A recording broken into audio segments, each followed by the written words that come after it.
Subscribe to this channel and press the bell icon to get notified for the latest tech videos. अस्सलाम वालेकुम YouTube, मेरा नाम है वासे और आप देख रहे हैं वासे टेक टिप्स। आज की इस वीडियो के अंदर मैं बताऊंगा कि अगर आपके पास स्टैंडर्ड चार्टर्ड का क्रेडिट कार्ड है तो आप उसकी लिमिट इंक्रीज़ या कैसे बढ़वा सकते हैं, उसके लिए आपको क्या क्या डॉक्यूमेंट्स रिक्वायर्ड हैं और एप्लीकेशन का प्रोसेस क्या है। तो चलिए वीडियो को स्टार्ट करते हैं। सबसे पहले आपने अपने लैपटॉप या पीसी पे कोई भी ब्राउज़र ओपन करना है और सर्च में लिखना है standard chartered credit card limit increase Pakistan, क्योंकि हम पाकिस्तान के अंदर रहते हैं और हमारा क्रेडिट कार्ड पाकिस्तान का है तो हम पाकिस्तान लिखेंगे। आपके पास ये पहली वेबसाइट आएगी क्रेडिट लाइन इंक्रीज, आपने इसको ओपन करना है। इसके अलावा आप ऊपर लिंक भी देख सकते हैं जो कि है sc.com/pk, जिसका मतलब है हम पाकिस्तान की ही वेबसाइट ओपन कर रहे हैं। और इस वेबसाइट का लिंक मैं वीडियो की डिस्क्रिप्शन में डाल दूंगा आप लोगों की ईजीनेस के लिए। अब जब आप इस वेबसाइट पे आ जाएंगे तो आपके पास ये फॉर्म शो होगा। इसके अलावा आपने कुछ डॉक्यूमेंट्स डालने हैं और फिर रिव्यू करके सबमिट कर देना है। इससे पहले कि मैं ये बताऊं कि आप फॉर्म कैसे फिल करते हैं, कुछ चीज़ें हैं जो आपके पास पहले से रेडी होनी चाहिए। सबसे पहले आपका स्टैंडर्ड चार्टर्ड का क्रेडिट कार्ड जो कि अभी एक्सपायर्ड ना हुआ हो।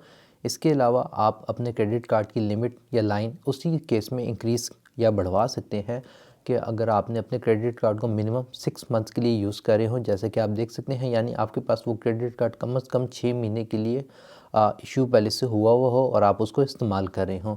इसके अलावा बाकी रिक्वायरमेंट्स के लिए यहाँ पे ये बटन है जो कि वैसे इतना ख़ास नज़र नहीं आता। अगर मैं इस पर क्लिक करूँ तो यहाँ पे दो चीज़ें हैं। अगर आप सैलरीड पर्सन हैं जो कि मैं भी हूँ तो आपने अपने लास्ट 3 मंथ्स की सैलरी स्लिप्स अपलोड करनी होंगी और अपने आखिरी 6 महीनों की बैंक स्टेटमेंट।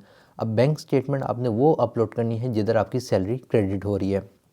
हो सकता है कि आपकी सैलरी स्टैंडर्ड चार्टर्ड में ना आती हो, HBL, UBL, ABL जिस बैंक में भी आती है आपने उसी बैंक की बैंक स्टेटमेंट लगानी है ताकि उसमें क्लियरली बैंक को नज़र आ सके कि आपकी सैलरी किस अकाउंट में क्रेडिट हो रही थी और सैलरी स्लिप वही जो आपको आपकी कंपनी प्रोवाइड कर रही है।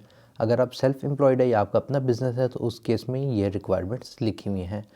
तो अभी मैंने अपने पास लास्ट 3 मंथ्स की सैलरी स्लिप रख ली है, एक ही PDF बनाई है, तो आप किसी भी PDF टूल को यूज़ करके उनको मर्ज कर सकते हैं। और मैंने अपनी बैंक स्टेटमेंट भी आखिरी 6 महीने की निकाल ली है और उसमें जो मेरी सैलरी क्रेडिट हो रही थी मैंने उसको हाईलाइट भी कर दिया है बैंक वालों की आसानी के लिए।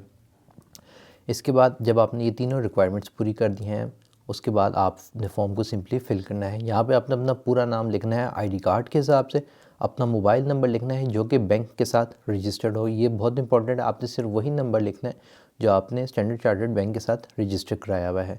इसके बाद अपना क्रेडिट कार्ड नंबर लिखना है, अपना CNIC नंबर और अपना email address. Again email address भी आपने वही एंटर करना है जो आपने अपने बैंक के साथ रजिस्टर्ड कराया हुआ है।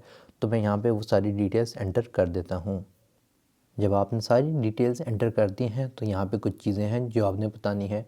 Did you recently have a change in income और एम्प्लॉयमेंट, यानी कि क्या आपकी जॉब या इनकम में कोई अचानक से चेंज आया है। अगर आया है तो आपने इसे चेक मार्क करना है, अगर नहीं आया तो आप इसको ऐसे ही छोड़ देंगे। इसके अलावा जो मैंने आपको शुरू में बताया था कि आपके क्रेडिट कार्ड को इशू और इस्तेमाल करते हुए कम से कम 6 महीने हो जाने चाहिए हैं, तो मेरे केस में 6 महीने से ऊपर टाइम हो गया है तो मैं एलिजिबल हूँ, इसको सिलेक्ट कर लूँगा। अगर आपका टाइम पूरा नहीं हुआ तो आप एप्लीकेशन फिल ना करेगा क्योंकि आपकी एप्लीकेशन रिजेक्ट हो जाएगी। इसके बाद हम ओके फिनिश पे क्लिक करेंगे।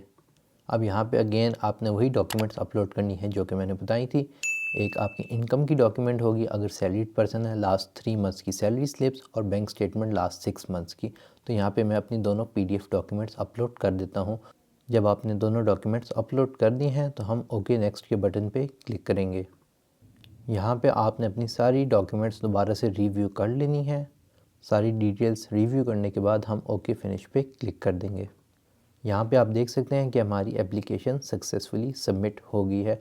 तो अब आप इस पेज की स्क्रीनशॉट लाजमी ले लेगा क्योंकि यहाँ पे आप देख सकते हैं ऊपर आपका एक रेफरेंस नंबर शो हो रहा है। तो अगर आपने बैंक से स्टेटस पूछना हो तो उसके लिए ये रेफरेंस नंबर बहुत ज़्यादा ज़रूरी है। We will get back to you with the status via an SMS email on your registered contact details within 7 working days, यानी 7 दिनों में हमारा स्टेटस बता देंगे। Please note that prior to processing your application we will be seeking your consent via SMS, यानी ये कि इससे पहले कि ये हमारी एप्लीकेशन का प्रोसेस स्टार्ट करें जो हमारा नंबर इनके साथ रजिस्टर्ड है, जो भी आपने एंटर किया था उसमें आपको एक SMS रिसीव आएगा और वहाँ पे आपने येस या नो करके इनको बताना होगा। उसके बाद ही ये आपकी एप्लीकेशन का प्रोसेस स्टार्ट करेंगे। अभी तकरीबन 12 से 13 घंटे गुजर चुके हैं और मुझे स्टैंडर्ड चार्टर्ड की तरफ से एक SMS आया है, dear Syed Wasi, your online request has been received for credit card limit increase, please reply with CLIA for us to start processing. तो अब आपने यहाँ पे रिस्पॉन्ड बैक करना है CLI स्पेस A लिख के SMS के थ्रू ही, ताकि उनको पता लगे कि आप एग्री कर रहे हैं और वो एप्लीकेशन का प्रोसेस स्टार्ट करेंगे। और उसके रिस्पॉन्स में मेरे पास आया है, thank you for your response, we are processing on your request and we will revert in 7 working days. तो आप 7 कारोबारी दिनों के अंदर ये एप्लीकेशन को प्रोसेस करेंगे और आपको बता देंगे कि आपकी लिमिट इंक्रीज़ होगी है या नहीं हुई। अब तकरीबन 8 से 9 कारोबारी डेज़ के बाद मेरे केस में मुझे ये SMS आया था, we regret to inform you that your credit card limit can not be increase at this point in time, for more info please call helpline. यानी मेरे केस में अभी वो मेरी क्रेडिट लिमिट इंक्रीज़ नहीं कर रहे। उसकी मुख्तलिफ़ वजूहात हो सकती हैं, मे बी कोई डॉक्यूमेंट उनको कंप्लीट मिली ना हो, या अभी मेरी सैलरी इतनी है नहीं कि वो उसको करंटली और इंक्रीज़ करना चाहें मेरे क्रेडिट कार्ड की लिमिट को। तो अगेन ये लोग यहाँ पे आपको डिटेल्स नहीं देंगे कि लिमिट क्यों नहीं इंक्रीज़ हुई, लेकिन अगर आपकी लिमिट इंक्रीज़ होती है या नहीं इंक्रीज़ होती, आपको इस तरह का एक SMS आ जाएगा। बहरहाल दोस्तों, ये था तरीका कि आप अपने स्टैंडर्ड चार्टर्ड की क्रेडिट कार्ड की लिमिट इंक्रीज़ कैसे करवा सकते हैं।